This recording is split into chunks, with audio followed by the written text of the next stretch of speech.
This is Akashvani, the news read by Prem Sharma. Prime Minister Narendra Modi held delegation-level talks with President of South Korea Lee Jae-myung in New Delhi today. During the meeting, India and South Korea signed 4 MOUs in various fields, including cooperation in the field of sports and cultural and creative industries. Addressing a joint press briefing, Mr. Modi said both the countries share a common outlook with regard to the Indo-Pacific. He further stated that with the visit of President Lee, the trusted partnership between the two nations will convert into a futuristic partnership. President Draupadi Murmu today said the infrastructure is foundation upon which modern nations are built. She said robust infrastructure reduces logistics cost, boosts trade, attracts investment, and enhances productivity. Highlighting the importance of railways and highways, the President said this mode of transport opens immense opportunities for socio-economic development of remote regions of the nation. He said these are not merely systems of transport but instruments of economic expansion, social inclusion, and national integration. The President made these remarks while interacting with the probationary officers of the Indian Railways and assistant executive engineers of the Central Engineering Service roads at Rashtrapati Bhavan today.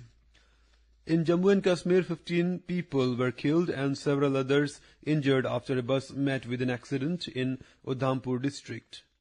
President Draupadi Murmu and Prime Minister Narendra Modi have expressed grief at the loss of lives in the bus accident in Udhampur district of Jammu and Kashmir. Prime Minister Modi also announced an ex gratia of 2 lakh rupees from Prime Minister's National Relief Fund for next of kin of the deceased. The injured will be given 50,000 rupees. Jammu and Kashmir Lieutenant Governor Manoj Sinha and Union Minister Jitendra Singh have expressed grief over the tragic accident. In Tamil Nadu, the death toll in yesterday's blast at firecracker factory in Virudhunagar district reached 25. The incident happened when the laborers were handling the explosive chemicals.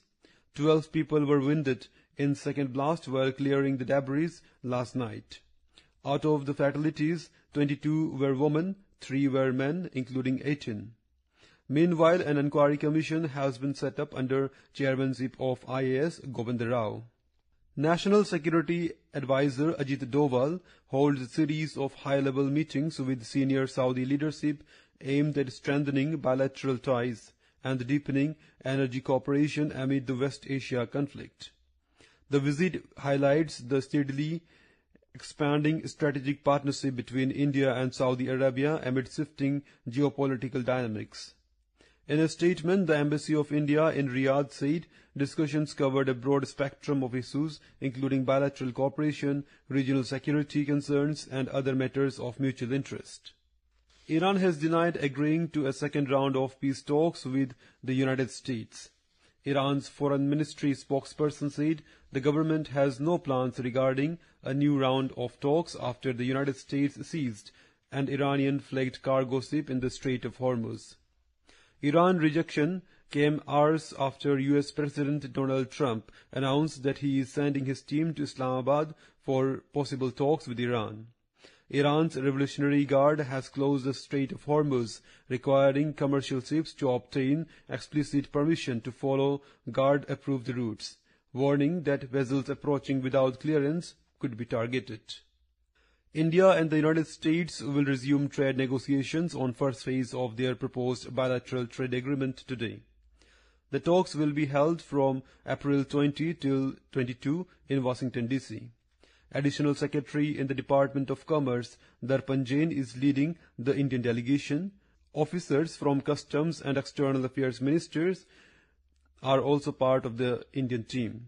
The 3-day talks are aimed at calibrating the framework amid shifting global tariff dynamics, and the meeting will mark the first face-to-face engagement between the two sides in the nearly 4 months, during which discussions continue virtually. That's all in the news bulletin. Namaskar.